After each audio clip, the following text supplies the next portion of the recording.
Think.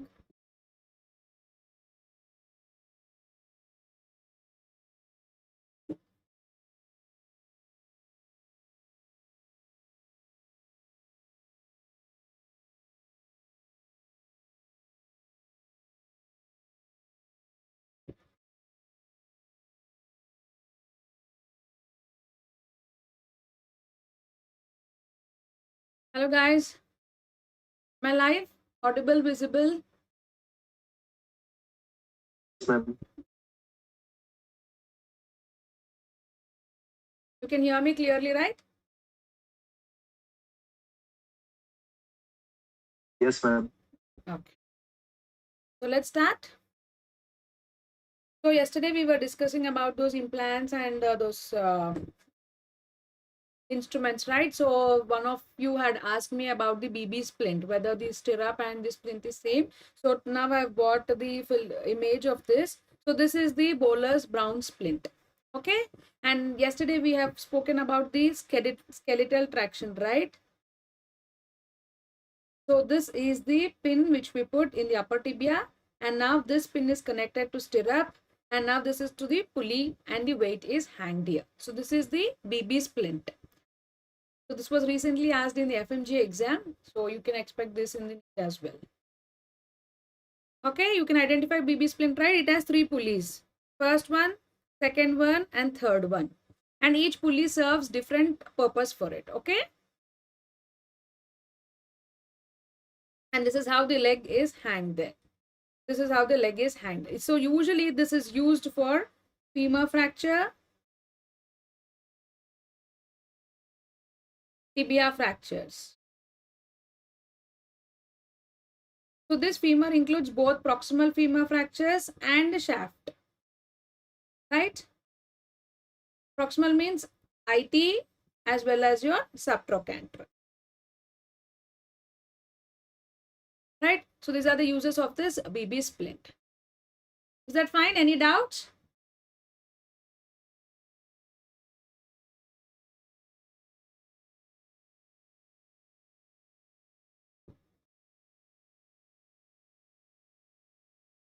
So as we have learned the BB splint, you have to understand what is this splint also. This is also very, very important image-based question. So what is this?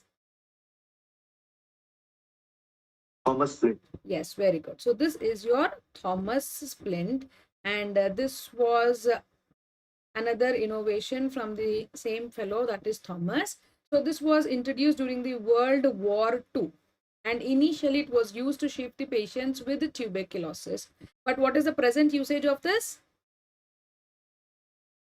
So the description of this is it has an outer bar. So the image is self-explanatory here. So it has an outer bar and an inner bar. So this outer bar, if you see, there is a curve here. So why do you think there is a curve here? So this curve is to accommodate your greater trochanter. So this GT gets accommodated here. So that is why there is a curve given here.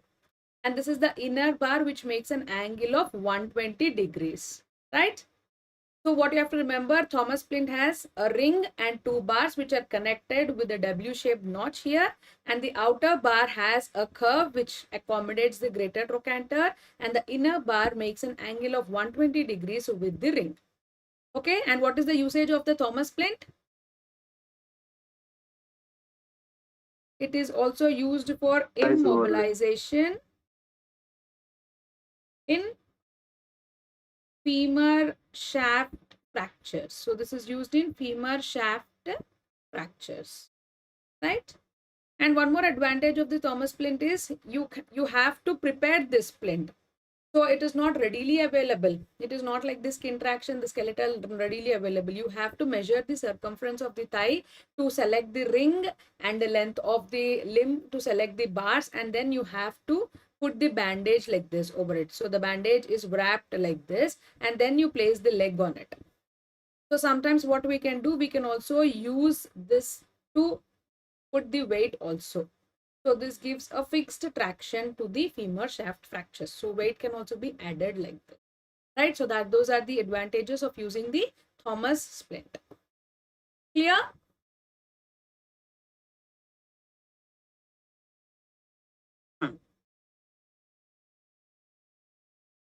Right? So that is what you have to understand. And what is this? To identify the image. Skin traction. Very good. So this is your skin traction. What is the one more name for your skin traction? It is also called as? Box traction. Yes, very good. Bucks traction. Right? So this is the skin traction. Yesterday I have explained that there will be two flaps given like this, and this is rolled again by the crepe bandage here. And now you will add the weight here. So this is mainly used for older people. That means elderly geriatric population. And especially it is used for fracture neck femur. Fracture neck femur. So both IT and IC, right? So for fracture shaft femur, we usually don't use this because fracture shaft femur requires higher strength, right? So that is why we go for skeletal traction. This is skin traction, where the weight given is only the maximum weight which we can put as a traction is only 3 kgs. But for skeletal traction, it can go up to 10% of the body weight. Okay? Clear? Yes, ma'am. Yes. Then what is this? This is A and this is B. Identify A and identify B. Again, a imaged based MCQ. Bipolar. A1 is bipolar. Very good. A1 is bipolar. What is this? Is it an instrument, implant, or what? Prosthesis. Very good. What do you mean by a prosthesis? We put it in. Implant what also to we say? put it inside. So what do you think would be the difference between an implant and a prosthesis? Basically a replacement. Yes, very good. So a That's good. prosthesis is one which replaces the anatomical part of the body. Okay. So this replaces the anatomical part of the body. So which part it is replacing? It is replacing the femoral head. Very good. It replaces the femoral head. And what is this? This is the stem part. The stem part will sit in the medulla of the femur. Right? So what is B? So why am I telling the difference is you should not get confused in the exam, right? So when they give identify the prosthesis, it is a bipolar prosthesis. Okay. And what is B? Austin. Very good. It is Austin mode. very good. It is Austin Moore's prosthesis. So what is the difference between these two? Which one is the advancement? Which one is the old? Advancement is Bipolar is bipolar. the advancement. Yes, bipolar is the Because- advancement. Why? Because It gives Yeah. more It is- space for It also repairs the acetabular head. acetabular head. Three-dimensional. Yes. movement, I guess. Yes, movement. Femur. What your guess is right. So Austin Moore's is just a solid structure. So if you see, this is just a solid structure here. This one. The head here is just a solid structure. So it just, if you place it into the acetabular socket. So this is, if imagine this is a socket, you place this, your Austin Moore's prosthesis, it sits there. But when it comes to bipolar, there is a movement between the head and neck as well. So here the movement is only between the acetabular socket and the head. So here there is a slight movement between head and as well as the neck of the prosthesis itself, right? So that is why this is called as a bipolar prosthesis, and this is the Austin Moore's prosthesis. How do I identify? You can identify, right, the oval shaped structures here, and you can see the neck is little different when compared to your Austin Moore's prosthesis. Okay, is that clear?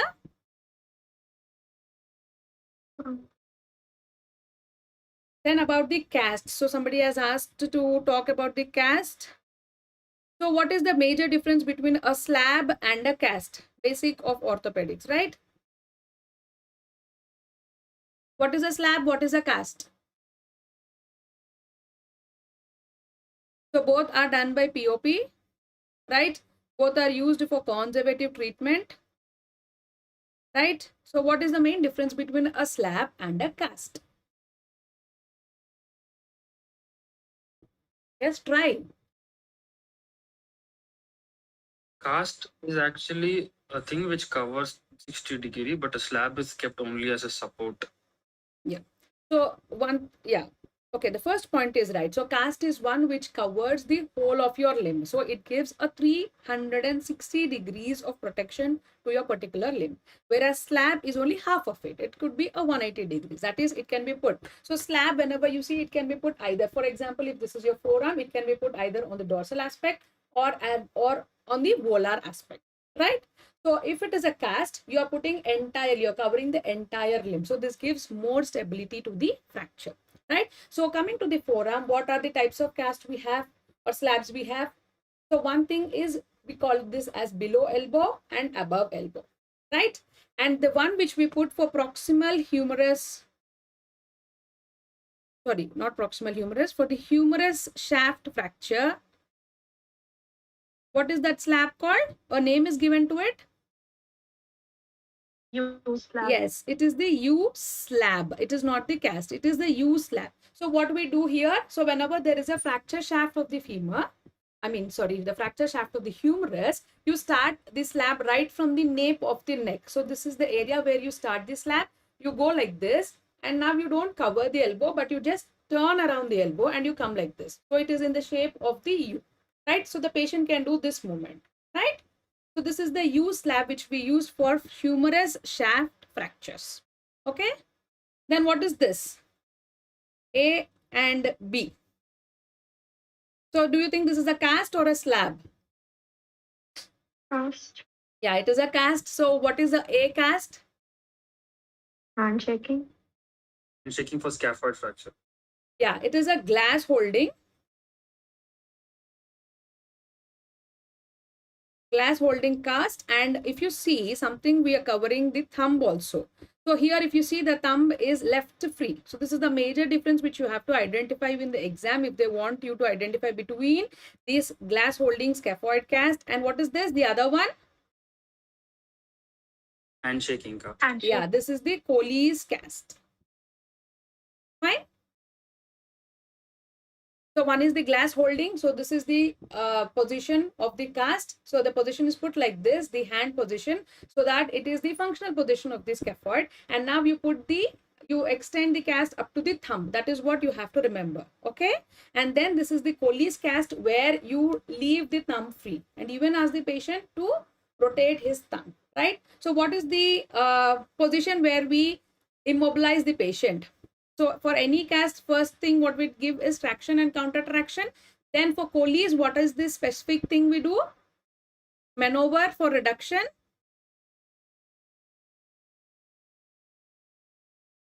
So what is Colles fracture? What is happening? There is a dorsal tilt of the fragment, right? So there is a fracture of the distal radius with dorsal displacement. So what do you mean by that? So this is the radius. This is the distal radius. Here there will be fracture. And what happens to the distal fragment? It comes up. That means it moves towards the dorsal side. So what you do? You do palmar flexion and Palmar flexion, ulnar deviation. yes, you do palmar flexion and ulnar deviation to reduce it. So that is how you correct the dorsal displacement, right? Is that clear? Yes, ma'am. So you have to, they can give you first question as identify the cast itself. So you will identify it as Colles cast. Then they will ask you to, then they may ask you what would be the maneuver. So the maneuver is palmar flexion and ulnar deviation. And what is the most common complication by application of these casts? So there are many complications, but what is the most common complication we encounter with the patient? Yes? Compartment syndrome. No.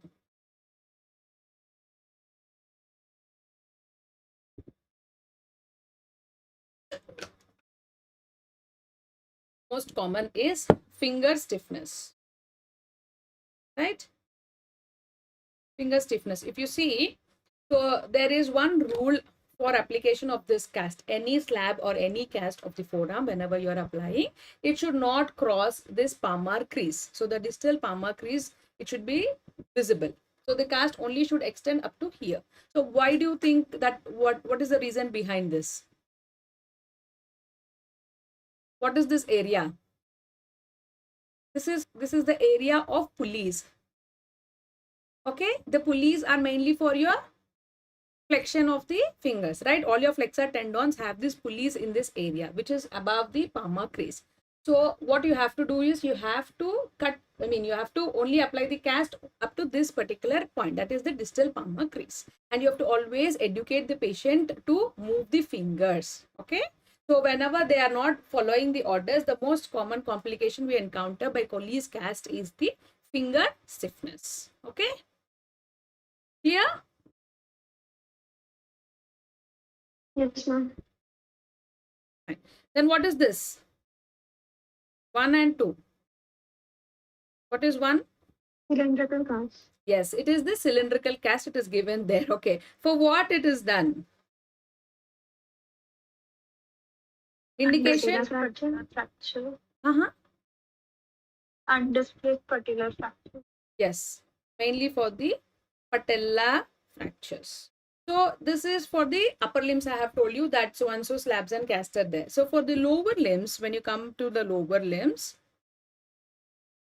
so we usually have a above knee and a below knee cast or slab, right? So in this particularly, names are given for this patella fracture cast. So this is the cylindrical cast. What is the difference you see? So this cast is applied in extension, right? Because patella is the part of what? Which apparatus? So if you take the patella, quadriceps tendon, patella and the patella tendon. So this is nothing but your extension apparatus, right? So now to prevent these distractive forces, yesterday we have learned about it, right? So now whenever there is an undisplaced patella fracture or a mild displaced also, you can go for this cylindrical cast. So if you see, it is almost up to the thigh and here only up to the level of malleolus. So there would be a lateral malleolus and a medial malleolus. Only above the level of medial malleolus, the cast extends, right? And what is the most important thing you have to look for? This is applied in extension. So this is the cylindrical cast. Okay. Then what is this? So you see any slab or cast usually of the lower limb will extend up to the foot. So it will extend up to the foot like this. But the cylindrical cast is only up to the level of malleoli. Okay, this is the major difference you have to identify. And what is this? Patellar tendon cast. Yeah, this is a below knee if you can say, but the name given to this is the PTB. PTB. So it is patellar tendon bracing cast. So where it is used? It is usually used for Tibial shaft fracture. Yes, tibial shaft fracture. Tibial shaft fracture. So what is the thing in this patellar tendon bracing cast? So usually whenever there is a tibial shaft fractures, what we do is we have to go for a above knee cast or slab. That is the rule, right? One joint above, one joint below has to be stabilized. I mean, has to be immobilized. But for tibial shaft fractures, they have come up with a new thing. So what is this? They'll extend this cast extends over the patella tendon like this, but will not encircle entirely the patella. It only extends up to the upper surface of the patella and back it is only up to the head of the gastrocnemius. So on the posterior aspect, you will leave 4 fingers breadth. The space which is left between the knee joint and the cast is 4 fingers breadth on the posterior aspect. But on the anterior aspect, you extend it up to the upper surface of the patella like this. So by this, what happens is the patient can do his knee movements, right? You can also immobilize for tibial shaft fractures and patient can also be allowed to do his knee movements. And over a period of time, like maybe after 2 weeks or 3 weeks, he can even weight bear on this particular cast. So this is the PTB, patellar tendon bracing cast. Clear everybody? Yes. Clear? Any Fine. confusion?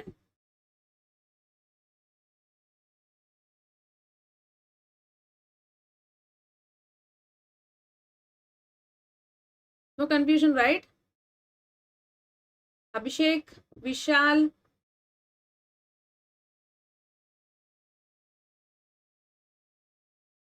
All clear, ma'am. Okay, done. Then we will discuss about the tests. So you also asked me about the sports medicine test, right? So we'll discuss the what are the various tests which are there in ortho. So the first one is this. So before understanding this, let us understand few important things from the knee joint. So knee joint is a very complex, it is a hinge joint, right? And the things here is most important, there are few stabilizers. So they are divided into cruciates. So there are two cruciates, one is your anterior cruciate, the second one is your posterior cruciate. And there are two collaterals, so medial collateral and the lateral collateral ligament. And the third one is your medial meniscus and the lateral meniscus. So these are the three sets of structures which you have to examine in case of the knee joint, right? So what do you think is the action of these cruciate ligaments? So once you understand the action, then the testing thing will be easy for you. So what is the action of the cruciate ligaments?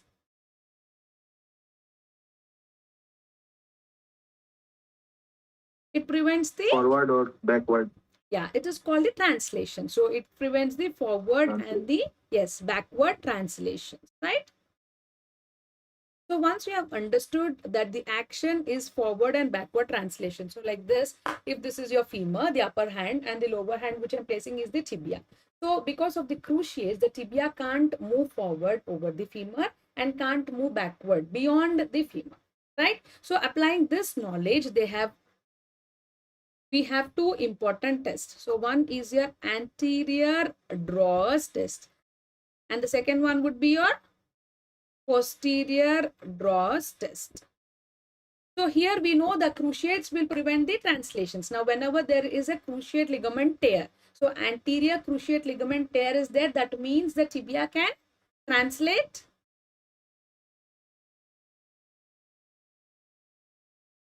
At which side it can translate easily?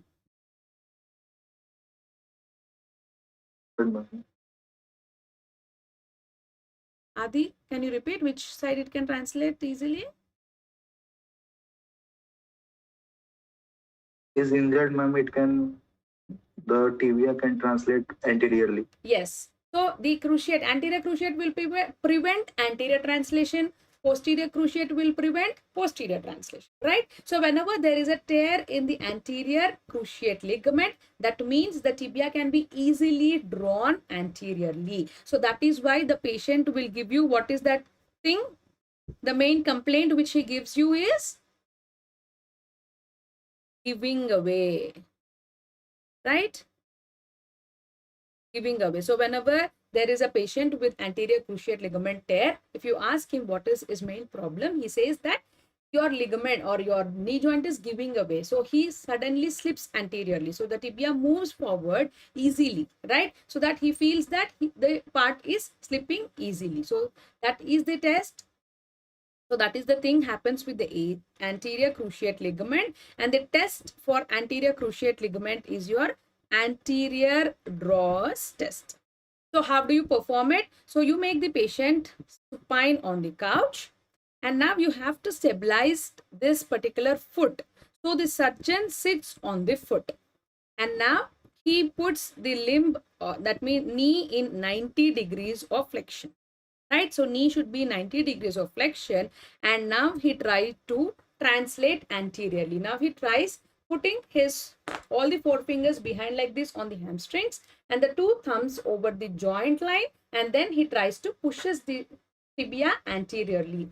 If he sees that the anterior gliding of the tibia or the anterior translation of the tibia is easily done, then he says that anterior draws test is positive. So that is the test for your anterior cruciate ligament ACL. Similarly, what he does, same position only. Now he tries to push the tibia posteriorly. And if he feels that it is easily gliding posteriorly, then he says that the posterior draws test is positive. And when it is positive, it indicates there is a tear in the posterior cruciate ligament, that is PCL. Right? Is that clear? Both the test, anterior draws and the posterior draws? Yes, ma'am. Yes. So now I have told you that the knee has to be flexed in 90 degrees for this test to be performed. But now in acute conditions meaning when the patient has just fell down and you suspect that there is an ACL tear because of his mechanism or whatever he describes, you think that there is an ACL tear. Now in this acute condition, when there is pain and swelling, you can't flex the knee up to 90 degrees. Then what do? Latchman test. Yes. Then you go for one more test, which is there for your ACL, that is your Latchman's test. So how do you perform this? So here also is the same maneuver you do. That is, you put the patient supine on the couch. But here what you do is you just flex the knee up to 15 degrees. So now what you do, 15 you degrees. catch hold of the thigh and the tibia in the 15 degrees of flexion, and then you again glide the tibia, right? So if the anterior gliding is felt easily done, then it is again positive for your ACL tear. So you have to remember two important tests for your ACL. So one would be your anterior draws test and second one is your Latchman's test. So out of these two, which one do you think is the most sensitive test? Latchman. Yes, Latchman's. yes, very good, very good. So the most sensitive would be Latchman's. Then what would be the most specific test? Pivot shift. Yes, it is not the anterior draws test. There is one more test which you have to remember, that is pivot shift test. So nothing to learn about the maneuver of this. So this is usually done under anesthesia where the MCL has to be intact, and then they will perform it by the maneuver, and then they will see that this again the same technique. The technique is again they will see that the gliding of the anterior gliding is positive. So but remember, the most specific test is your pivot shift test, and most sensitive is Latchman's, but most commonly performed is your anterior draws test in the OPD. Okay, that is for your ACL. And PCL, there is posterior draws test. Okay, that completes the cruciates, right? Then let's deal about the meniscus. So what are these meniscus? So meniscus are nothing but these are the cartilaginous structures, right? So they are present between your condyles, the femoral condyles and the tibial condyles. So they act as the cushion, like they are the shock absorbers, right? So in this, which one is most commonly damaged? Medial meniscus. Medial meniscal. Yes, why?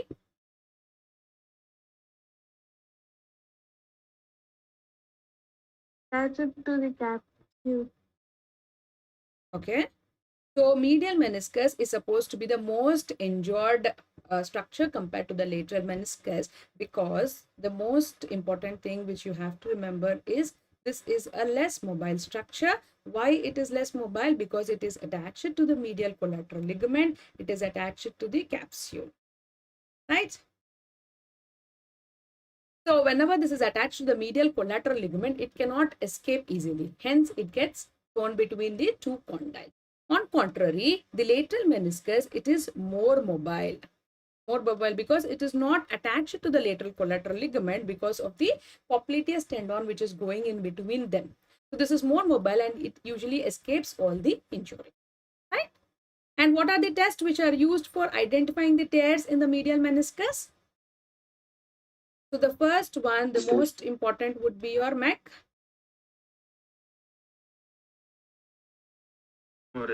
McMorris test. test. Yes. Apple's grinding test. Yeah. Second one is your Apley's grinding test. Right. And third one is your Thessaly's test. Thessaly's. Yes. So these are the three tests which are important to identify your meniscal tear. Right. So this is your McMorris. So how do you perform McMurray's? The same thing. So now you have to remember here, the patient again couch, supine position on the couch. And now what you do is to identify the damage which is happening in the medial meniscus. So what you do is first you take the patient and flex the knee like this, and then you give valgus and external rotation. Understood? So how do you do valgus? So valgus is you have to move away from the midline. So you do a maneuver which is valgus, moving away from the midline and then turning the foot outward. That is external rotation. So when you do this maneuver and slowly flexing the knee, the patient will have pain. So valgus and external rotation you do for your medial meniscus. And whenever the patient has pain on flexion, so that is positive for your McMurray's test. That indicates that the medial meniscus is damaged. Opposite for the lateral meniscus. So just remember, for medial meniscus, the opposite is for your lateral meniscus. So you have to do varus and internal rotation, right? So from extension to flexion. So first you are extending, then do valgus, then external rotate, and slowly you flex the knee, right? So while flexing the knee, the patient will have pain, or the pain could come at the middle of the flexion or on complete flexion, right? Whenever the patient has this particular pain on this maneuver, that means there is a medial meniscal tear. So that is your McMurray's. You can identify both the medial meniscal tears and the lateral meniscal tear. So what is that important symptom which will the patient tell for this meniscal tear?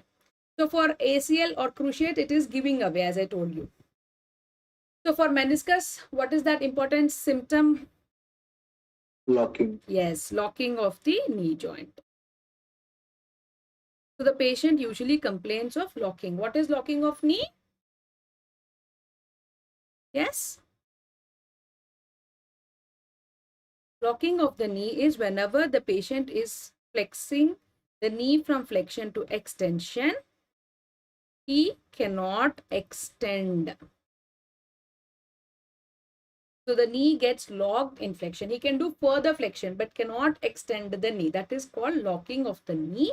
And usually this is the symptom which they give for locking of the knee for meniscal tears, and in particular for bucket handle tears. So there are types of tears such as radial tears, anterior root tears. So just if you want to remember more, just remember it is more specific. The locking of the knee symptom is more specific for buckle handle type of tear. Okay. And the test is McMurray's. And then what is Epley's grinding test? So this you have to remember that it is done in prone position. So the patient will be in prone position, and the surgeon gives compression test. So he gives axial compression to the knee joint, and then he does the internal, and then he does the internal rotation and external rotation. Again, external rotation for identifying the medial meniscal tear, internal rotation for lateral meniscal tear. Okay. So usually don't get worried about all these rotations and all. Just remember things like McMurray's is for menisci. Epley's grinding is for menisci. So that is what usually they test at the UG level. Okay. And what is Thessaly's test? So Thessaly is a standing test. And this is supposed to be the specific test for meniscal tear. So what you do, again, you make the patient stand on the affected leg, and then you have to support by your hands. So then you give support to the hands, and then you again ask them to do internal rotation and external rotation. So these rotations are important to identify the meniscal tears, and translations are important to identify the cruciate ligament tears. Okay, is this clear? Yes, ma'am. Any doubts? Ma'am, which is the most specific test for meniscus? Thessaly.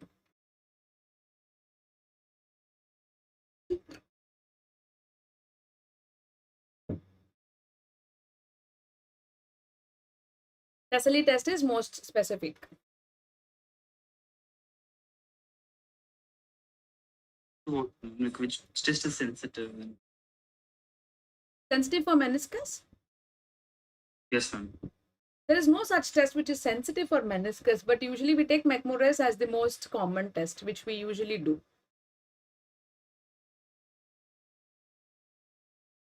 Okay, ma'am. Then coming to our most important structures, which are extra articular, those are your collateral ligaments, right? So there are two important collateral ligaments. So one is your MCL, medial collateral. The second one is your LCL. So now you can see in this particular picture itself. So whenever there is a stress given on the lateral side, so there will be a tear on the medial collateral ligament, right? So how do we identify this collateral ligament tears? So what is the action of this? They are the stabilizers for valgus and varus, right? So similarly, we use the same technique for the testing purpose. So there is a varus stress test and valgus stress test. So which is for what? So what you have to remember is for this collaterals, what happens is there will be pain and they will be opening up of the joint. So if you see, this is the opening up of the joint. So the joint has opened on the medial side. So how it has opened on the medial side? What is the force what is the force it is given here? Valgus. Yes. So the valgus stress test is for your MCL, and similarly the varus stress is for your LCL. Is that clear?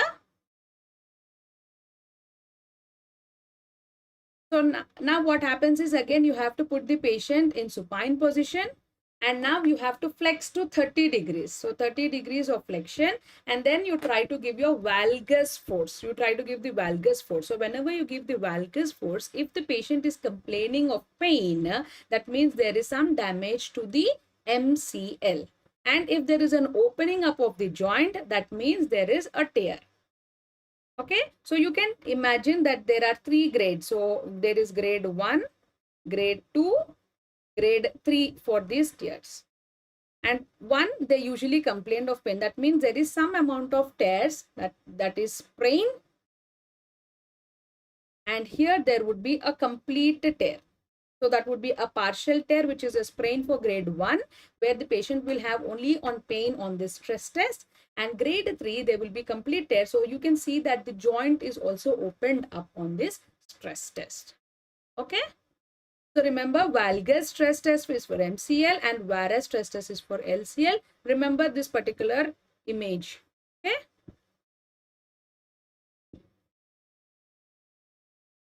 Is that clear?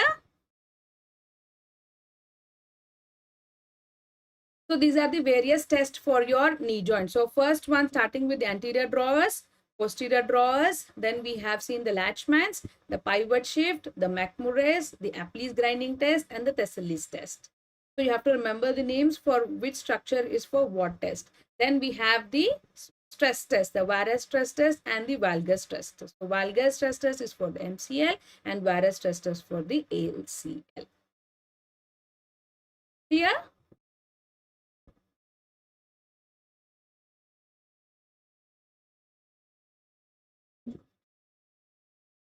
Hmm. Okay. So now, as we are done with the knee joint, let's go to the shoulder joint. So one more sports medicine where it is involved is your shoulder joint. So here also we have a lot of tests to understand. Before that,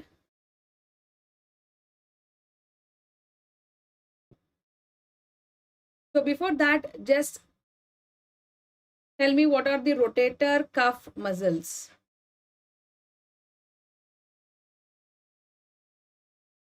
Supraspinatus, infraspinatus, Yes. teres minor, And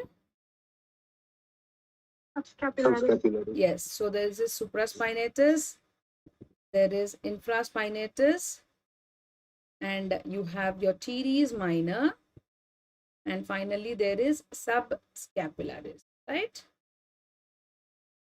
Why somebody is not happy? They're showing the empty can test.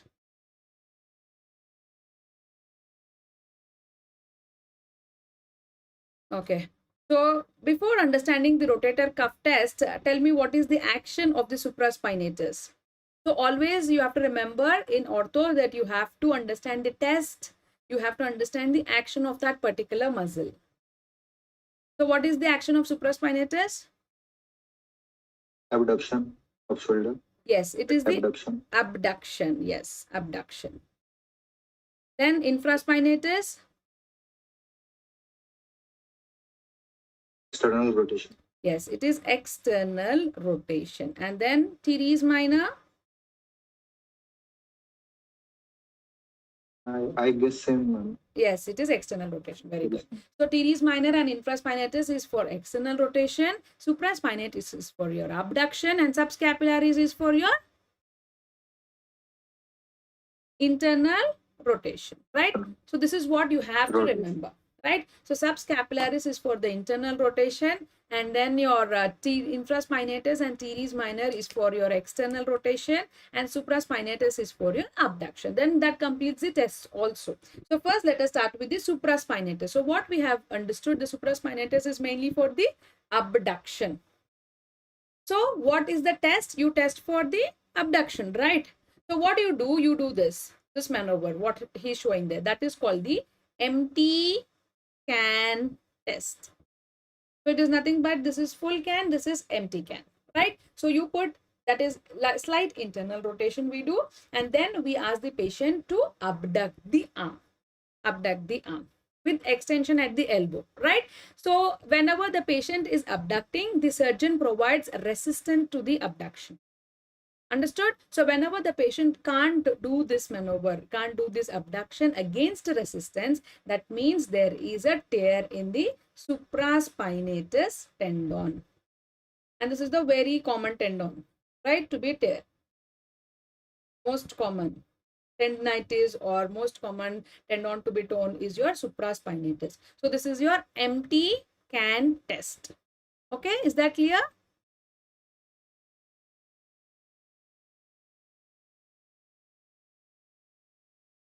And then Yes, ma'am. yes, and then these two. So now coming to the subscapulary. So the action of the subscapulary is internal rotation. So this is the movement what it has to do, the internal rotation, right? So here we have two important tests which you have to remember. One is the belly press test. So belly press is putting your two palms on the belly and trying to do this maneuver. So this is your belly press test. And the second one is, this is internal rotation and you're trying to lift your arm from the back. So that is your lift off test. So this is Gerber's lift off test, and this is your belly press test.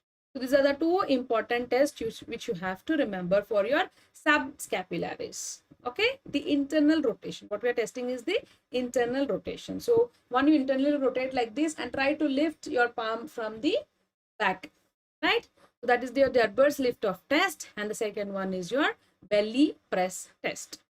Okay, and what are the tests for your external rotation, that is infraspinatus and teres minor? So here there is no specific name given to it, but what we do is we'll external rotate and we try to give resistance to that external rotation. So here whenever they can't do the external rotation, this is called as external rotation lag sign.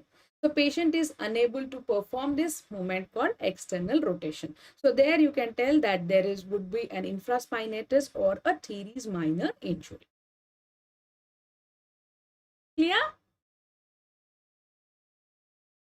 So this is the external rotation lag sign, the empty can test, the Gerber's lift off test, and the belly press test. And one more test which you have to remember for supraspinatus is the drop arm sign. So that you ask the patient to lift the hand like this, similarly like the empty can, and then you ask the patient to hold the arm in the abducted position. The patient will not be able to hold and he will drop the arm. So this is also a sign for your supraspinatus. So this is called your drop arm sign. Again for your supraspinatus.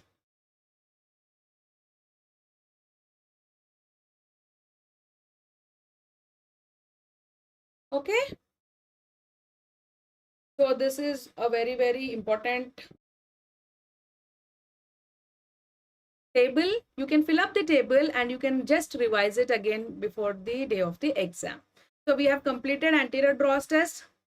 Will you quickly answer? Anterior draws test is for? ACL, Yes. Cruciate ligament. Posterior draws? PCL, Yes. Pivot shift? Menisci. ACL. Hey, pivot shift. ACL. Oh, sorry. Okay. ACL Sorry, and this sorry. is, it's okay. It is the most specific. You have to do mistakes now only, then only you will not do it in the exam. So pivot shift is the most specific for ACL. Then Aplis grinding? Menisci. Yes, meniscus. Meniscus. McMurray's? McMurray's. Menisci. menisci, Varus stress test?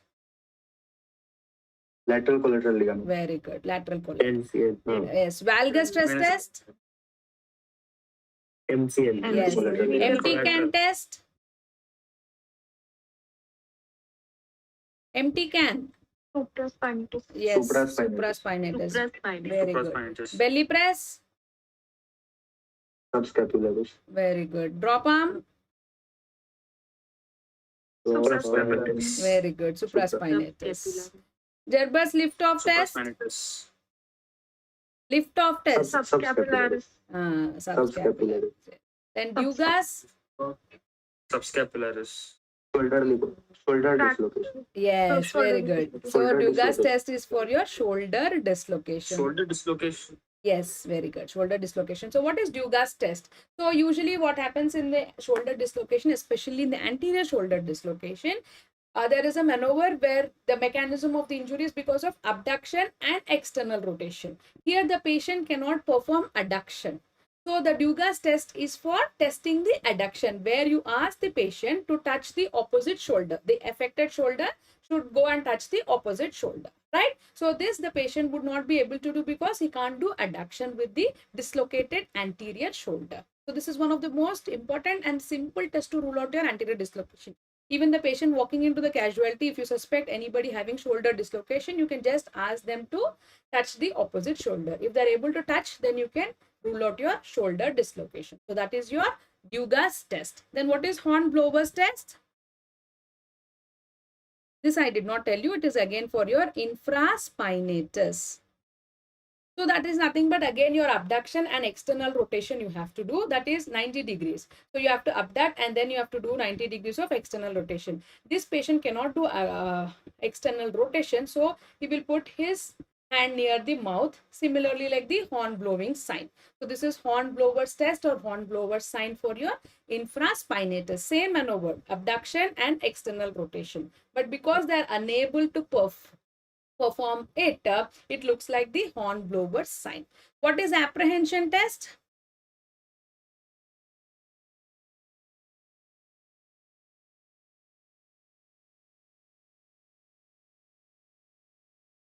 Apprehension test. So this is again for your recurrent shoulder dislocation. So as I have told you, the mechanism of shoulder dislocation is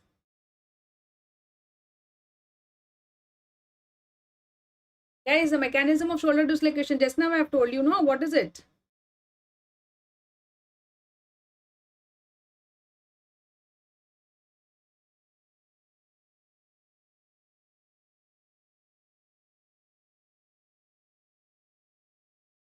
It is abduction and external rotation, right?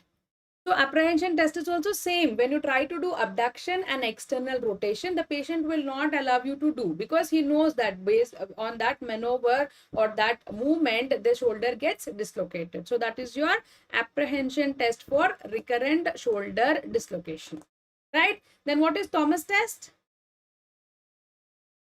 This I think you have to be able to answer. Deformity. Yes, flexion deformity. Hip flexion deformity. And Yes. contrast.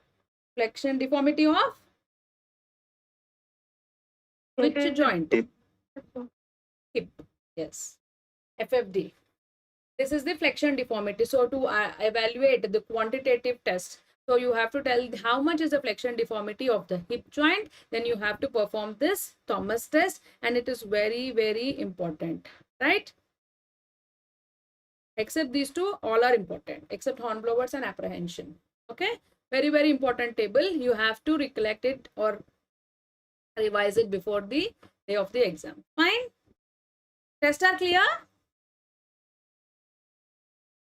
Yes, ma'am. Yes. Now we'll jump to the nerve injuries. So coming to the nerve injuries, what they usually put is the image based again. So there are various images which you have to understand in the nerve injury. So before that, let's have a brief discussion about what is an axon and what are the types of injuries. Okay. So this is the axon. You all know very well than me because you're reading physiology as well. So this is a myelinated axon. What does that mean? And conduct saltatory conduction. can That happen. means, yeah, it is covered by a myelin sheath. Fast conduction. Then it is involved in the fast conduction. That means there is jumping. So you can jump from one node to other node, right? So the signals or the whatever the whatever has to pass through it, the conduction, it jumps from one node to other node. So there is a fast conduction because it is a myelinated sheath and you can see the nodes of Ranvier. So this is the axon. And now these axons are arranged in a specific pattern in every nerve. That is your peripheral nerve. So this has certain coverings. So this axon is covered by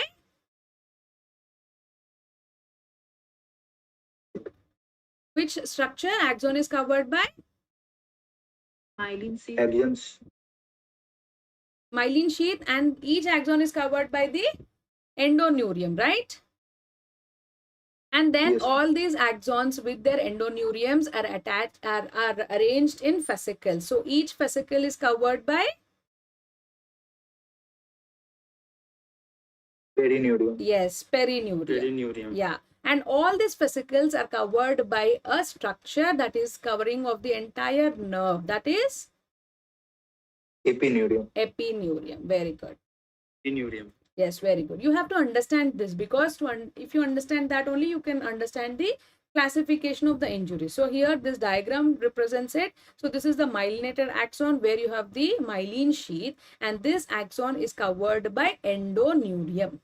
And these axons with their coverings are arranged in fascicle, that is bundle. So these are the bundles and each bundle is covered by your perineurium, and the entire, all the fascicles together, the entire nerve is covered by layer which is the epineurium.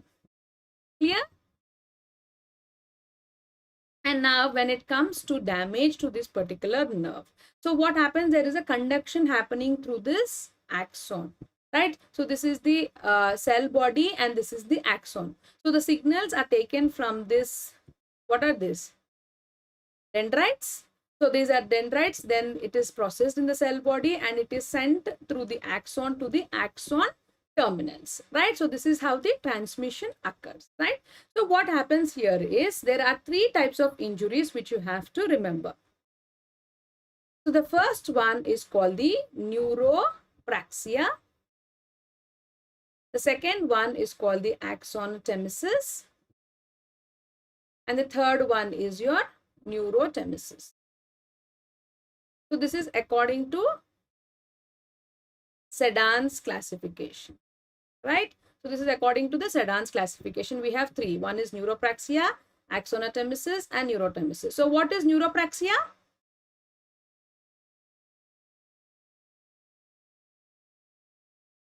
Blockage in nerve Yes, conduction. just a Partial conduction blockage. block. Yeah, just a conduction Reversible block. block. I'll just tell you. So what happens is here, there is no structural damage to any structure. So there is no structural damage, just there is a physiological block to the conduction, right? So whatever, all the structures are intact, but whatever has to flow through the exoplasm is not flowing. So there is a conduction block. So that is neuropraxia. As all the structures are intact, so this is 100% recovery because all the structures are intact. So in neuropraxia, there is 100% recovery you can expect. Understood? When it comes to axonotemesis, there is a problem in the axon. So because there is a structural damage, so there is a damage to this particular axon here. right? So because of the structural damage, the recovery will not be 100%, but it can be somewhere up to 80 to 90%, right? Whereas neurotomesis is a complete nerve damage and recovery is not usually seen, right? So the neuropraxia and neurotomesis are the extremities. Neuropraxia, there is just a conduction block because there is no structural damage to any structure. You can see 100% recovery in the nerve. Okay, the nerve again repairs itself and it passes the conduction. So the repair is done by the nerve itself, and there you can see there would be 100% recovery of that particular nerve. Whereas axonotmesis, because there is a damage to the axon, the recovery is not 100, but still because of certain, which is called the Wallerian degeneration, that is repair mechanism of the nerve, the recovery would somewhere be around 70, 80 or 90% depending upon the injury. And then coming to the neurotomesis is complete division of the nerve. So because there is a complete division of the nerve, you can never expect the recovery, right? So this is between a very gray zone, right? So neuropraxia is to one extent, neurotomesis is to other extent, right? So what happened to this is, now this Sunderland, another scientist, has come up with another classification just to make it simpler for us, right? So here what you have to understand is the neuropraxia is type 1. So there are 5 types in Sunderlands and 3 in sedans. So neuropraxia and type 1 are similar. So there is a physiological block in case of axon. So that is type 1 even in Sunderlands, and that is equal to neuropraxia of sedans. When it comes to type 2 in Sunderlands, it is again equal to axonal damage. So here you can see there would be damage in the axon. So type 2 also is damage in axon, and it is correlating with the axonotemesis. But when it comes to 3, 4 and 5, because there are coverings which we have learned, the endoneurium, the peri and the epi. So each class, so grade 3, grade 4, grade 5 is applied to endoneurium damage, grade 4 to perineurium damage, and grade 5 to epineurium damage according to the Sunderland's classification. Okay, so that is about the nerve injuries. So there are 2 types of classification. One is sedans, the second one is Sunderlands, and usually the questions are based upon this table. So they will ask type 3 of sedans is equal to what? Or neurotomesis of sedans is equal to which class of Sunderlands? So you have to be very much familiar. Type 1 is neuropraxia, 2 is axonotemesis, but 3 depends upon the structure which is damaged. If it is the endoneurium damage, it is type 3. If it is a perineurium damage, it is type 4. And if it is epineurium damage, then it is type 5. So type 5 is again the last extremity. So that is a complete damage to the nerve. Is that clear?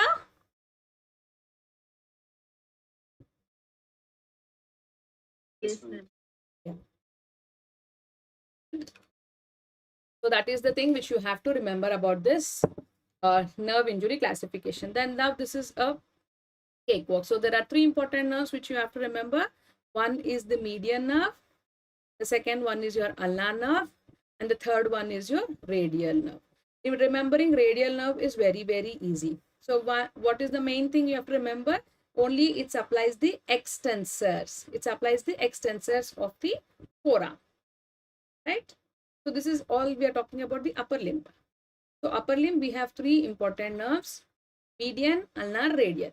So coming to the radial, it supplies all the extensors. So whenever there is damage to the radial or the extensor, it results in wrist drop. It results in wrist.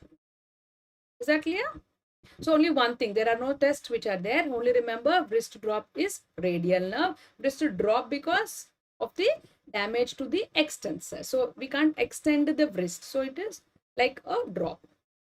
Then coming to the median and ulnar. Here it is little bit tricky because what you have to remember is it's both of them supplies the flexors.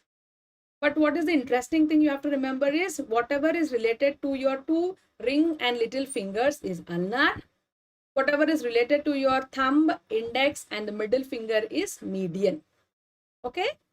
Thumb, index, middle is median. Okay, and then whatever is related to your little finger and your ring finger is your ulnar. That means on the medial side, because it applies to important flexors, that is flexor carpi ulnaris and half of flexor digitorum profundus. Right, so these are the important things, the long flexors I'm talking about, and this all other flexors. So everything is a potential MCQ here. Everything is a potential image-based question. So this is regarding the median nerve. So median nerve, I've told you, all flexors except ulnaris and your flexor digitorum profundus, right? So if you see everything related to thumb here, so there would be ape thumb deformity, there would be benediction sign, pointing index, again index finger, pen test, it is for thumb again, and Kilonoven sign. So these are all important for your median nerves, right? Because median nerve also supplies the flexors, and in the hand it is the thenar muscles, right? It is the thenar muscle. So all the muscles which supply the thumb, ring and your, sorry, index and your ring finger. Okay. And then coming to the ulnar nerve. Ulnar nerve, most important thing is your claw hand. So they will put this partial claw hand and then they will ask you what is the nerve damage. Then important test for this is, again, it because it supplies most of the hand muscles. So most of the hand muscles, so it supplies the hypothenar. Then it supplies your palmar interossei, dorsal interossei, and your lumbricals. Again, which lumbricals? Fourth and fifth lumbricals. So based upon that, the palmar interossei and dorsal interossei are involved in your card test, right? And then this is your Igawa test. So that you know, pad and dab, right? Palmar interossei is for adduction, and this is for your abduction. So there is a card test and then there is a Igawa test. So here one thing which you have to remember here is one important muscle which is a thenar muscle, thenar group, but it is supplied by your ulnar nerve. So what is that muscle? Pollicis. Yes, adductor pollicis. So for that you have to remember Graveyard of ulnar.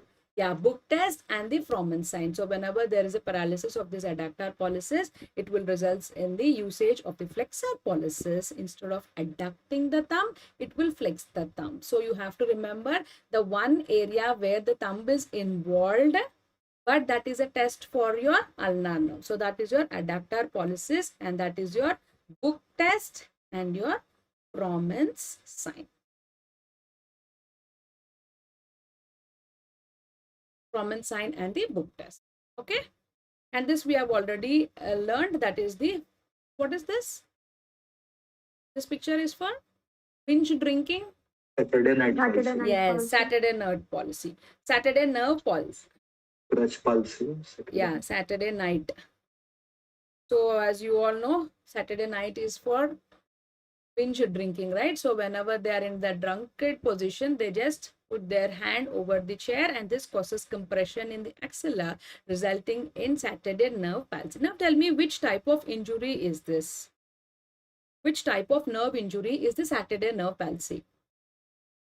Neuropraxia. Very good. So this is the neuropraxia. So whenever a patient complains about the wrist drop which happens suddenly because of his position last night, that is an indication of a neuropraxia. Then you can assume, you can assure the patient that there would be 100% recovery. So there would be a recovery, but it is not just sudden, right? It will not be tomorrow or day after. It will take some time. So now you have to preserve the tendons here. You can't let the tendons be in this position. You have to put them up in the functional position. So for that, what would be the treatment for the wrist drop? Treatment would be, yes, you suggest them to use this splint. So there is a cock-up splint. So what type of cock-up splint is this? So there are two types of cock-up splint. One is a static and second one is a dynamic. So what do you think this is? Is it a static or a dynamic? Dynamic. Dynamic. Very Dynamic. good. Why do you think it is dynamic? Possible of fingers. Mobility. Yes, because they have provided the springs and the patient is able to extend the fingers. If it is a static, he will just put the hand like this in the splint. It will just be positioned in the functional position, but there is no movement. So because of the springs which are attached, if you see on the dorsal side, that means the springs are on the dorsal aspect, which is causing the extension of the fingers. So you will do this movement of the fingers, hence this is called as a dynamic cock-up splint. Right? You would be able to identify both static and dynamic cock-up splint. Okay? So that is about the radial nerve. And what is this?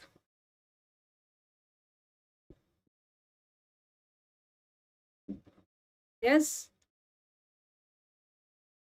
Brachial plexus Policeman tip. injury.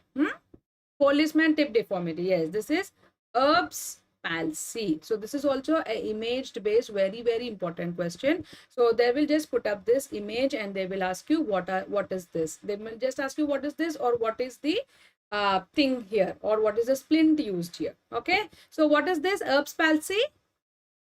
Pathology is in the, what is Erb's point? You should answer. C5, C6. Yes, C5, C6 gets involved because this is anatomy again. They can correlate with the anatomy as well. So what will happen in C5 whenever there is a damage to C5, C6? What is the nerve which is related to C5 and C6? So you have to remember there are two important nerves which get damaged here. One is your C5 is deltoid, right? Axillary. Yeah, Axillary axillary. nerve. Yeah, axillary nerve. So axillary nerve is, it supplies what? It supplies the deltoid TD. muscle. Yes, it supplies the deltoid muscle. And then what is the one more nerve? C5, C6 and C7? Musculocutaneous. Very good. It is the musculocutaneous nerve. So what is the problem here? The patient will not be able to abduct. So what is the deformity? You can see here. Deformity is first is adduction, right? So because there is a damage to the deltoid, right? So there is a adduction deformity. Again, there is, because of damage to the musculocutaneous, what is the action of musculocutaneous nerve? Internal rotation. Yes, it is flexion and supination. Very good. It is flexion and supination. So that is the action of musculocutaneous nerve, right? So what happens here? The patient will put the limb in adduction position, internal rotation, and elbow in extension and pronation. So that is the thing, Erb's palsy or policeman or porter's weight tip deformity. This is how you have to remember. So there would be adduction, internal rotation, extension of the elbow, and pronation, because there is a damage to two important nerves. One is the axillary nerve and second one is your musculocutaneous nerve. Is that clear? Okay. Yes, ma'am. Okay, that completes the nerve injuries.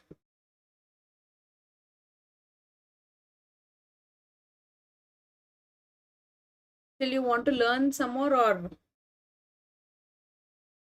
because I have also put up this splint. So this is the splint. What is this splint? Aeroplane splint. Yeah, this is the aeroplane splint. So this is used for Erb's palsy. yes, brachial plexus palsy, where you can see there is abduction like this. You can see abduction and elbow is in flexion position. So that is the aeroplane splint, which is used for your brachial plexus palsy. Okay. What is this?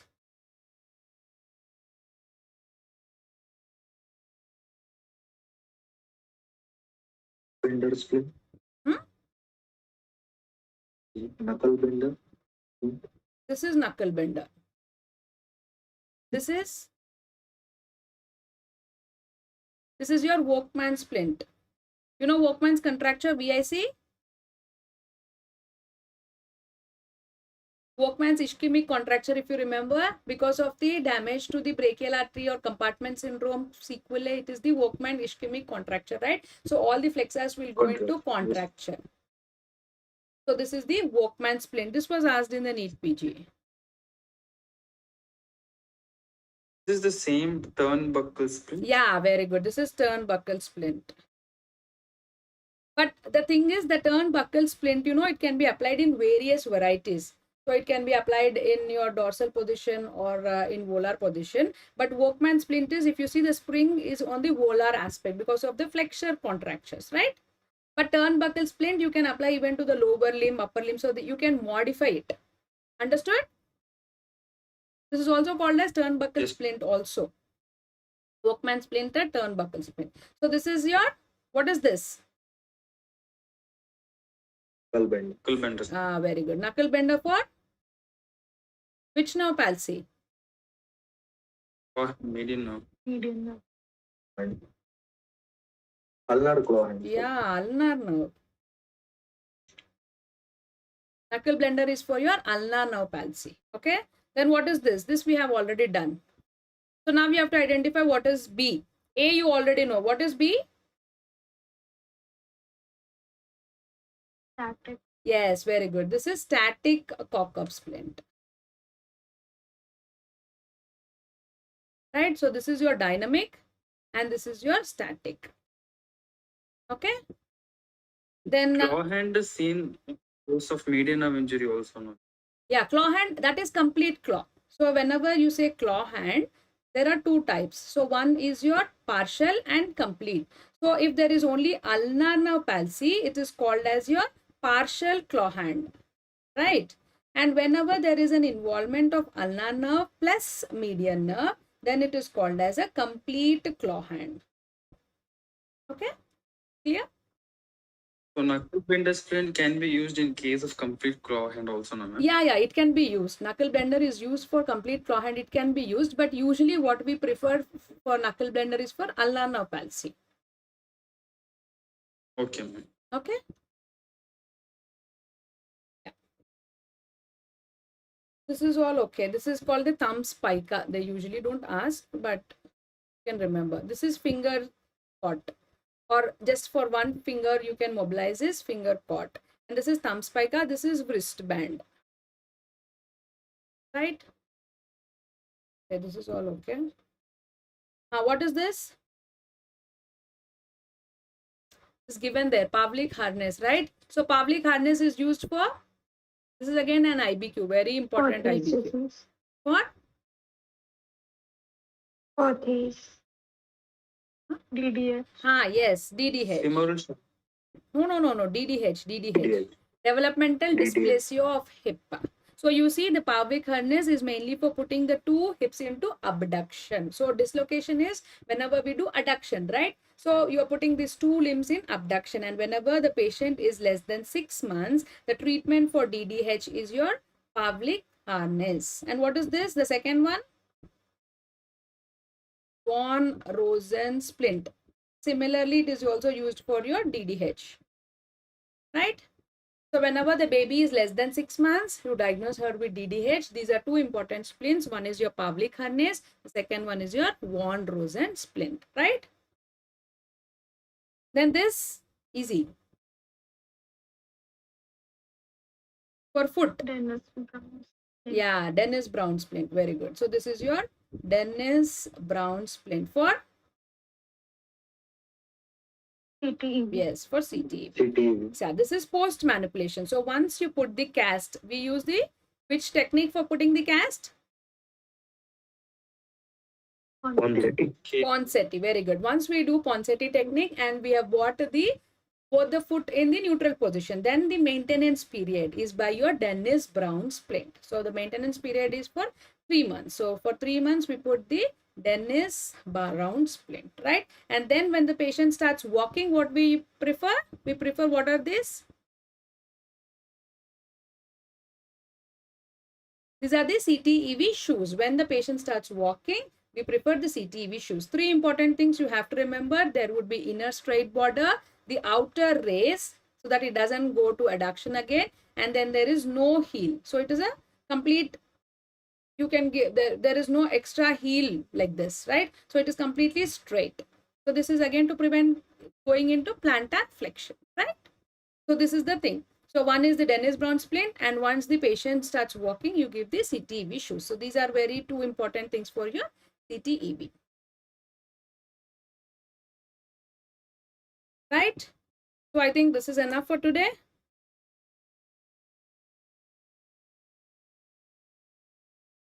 Thank you, ma'am. Yeah, any doubts you have? Anything you want me to discuss?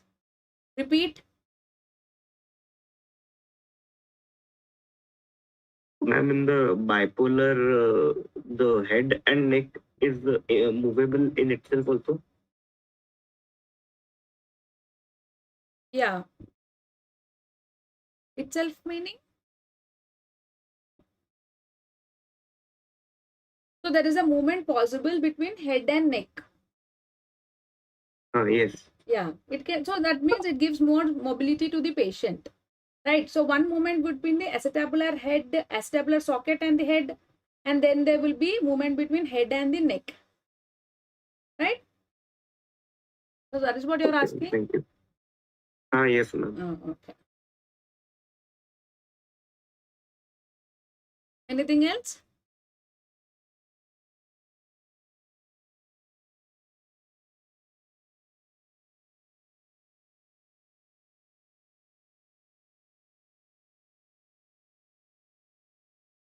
Anything else you want me to repeat, or we'll conclude for the day?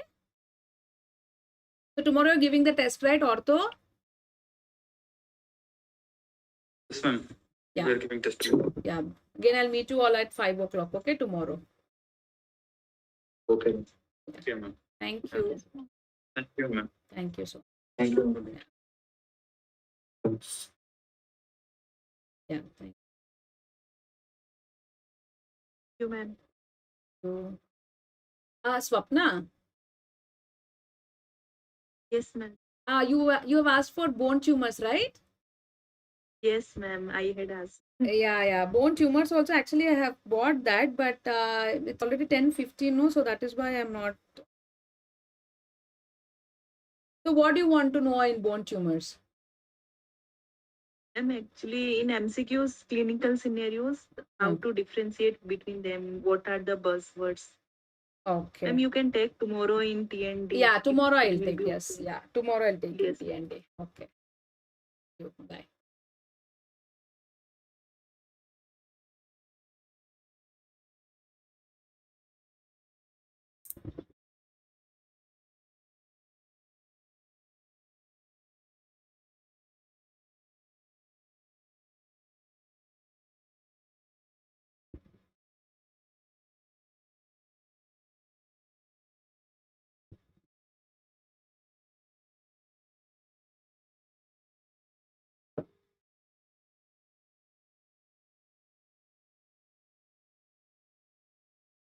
సౌజీ చెప్పే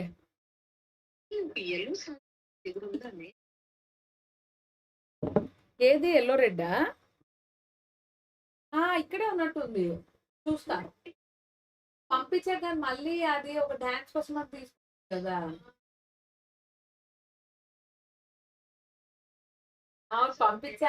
పంపించేసా మళ్ళీ అదే dance కోసం అని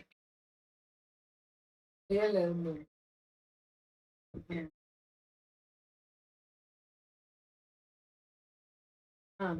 ఇక్కడ విశాలాక్షి నగర్ లోనేనా? Visalakshi okay okay. నేను ఇవాళ విషన్ ట్రీ లోని వాళ్ళ హస్బెండ్ విషన్ ట్రీ వాళ్ళ హస్బెండ్ విజన్ ట్రీ కరెక్ట్ ఇవాళ కనుక్కోలే అతను ఎట్లా అవుతుంది ఇక్కడ ఇది అంటే అప్పుడు ఈజ్ లైక్ అది అండి ఆ బిల్డింగ్ ఇది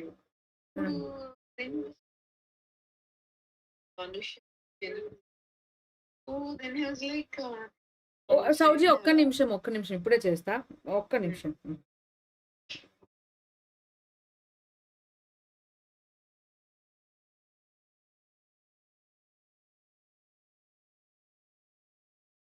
इंदिरा हाँ हो गया ठीक है मैम, आप बात कर रहे थे तो